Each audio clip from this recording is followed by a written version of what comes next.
Hello everyone, good evening. দেখো বন্ধুরা, আমি তোমাদের জন্য একটা স্ন্যাক্সের রেসিপি নিয়ে আসলাম। সেটা হচ্ছে চাউমিন। দেখো আমি প্রথমে চাউমিনটাকে বয়েল করে নিয়েছিলাম, রেখে তারপরে ওর মধ্যে কড়াতে তেল দিয়ে শুকনো লঙ্কা, একটু কাঁচা লঙ্কা, তারপরে আমি চাউমিনটাকে দিয়ে দিয়েছিলাম। এরপরে জিরে গুঁড়ো, ধনে গুঁড়ো, লঙ্কা গুঁড়ো, গোলমরিচ গুঁড়ো দিয়ে আমি এটা ভালো করে মশলাটার মধ্যে চাউমিনটাকে মাখাবো। তাই এটা এরকম সিম্পল বানিয়েছি, কিছু দিইনি, তাই জন্য এই মশলা আমি অ্যাড করেছি। একটু অন্যরকম স্বাদ হয়েছে, কিন্তু খেতে কিন্তু খুব টেস্টি হয়েছিল। আর কিছু আমি এর মধ্যে ভেজিটেবলস অ্যাড করিনি, এমনি নর্মালি করেছিলাম, কিন্তু খেতে দারুণ হয়েছিল। তোমরা কখনো ট্রাই করে এটা দেখতে পারো। নিরামিষ করেছিলাম, পেঁয়াজ টিয়াজ কিচ্ছু দিইনি, শুধু আমি এরকম সাধারণ।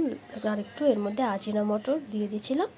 আর স্বাদ অনুযায়ী এর মধ্যে আমি একটু লবণ অ্যাড করলাম। দেখো বন্ধুরা, স্বাদ অনুযায়ী এর মধ্যে আমি লবণ অ্যাড করে দিলাম। অ্যাড করে দেওয়ার পর খুব ভালো করে এটা মশলাটার মধ্যে মাখাতে লাগবে। আর এই চাউমিনটা মশলাগুলো একদম খুব ভালো করে চাউমিনের মধ্যে মাখিয়ে খুব ভালো করে ভাজতে হবে। ভাজা, যে আমি এখন ভাজছি, ভাজা ভাজা হয়ে যাবে।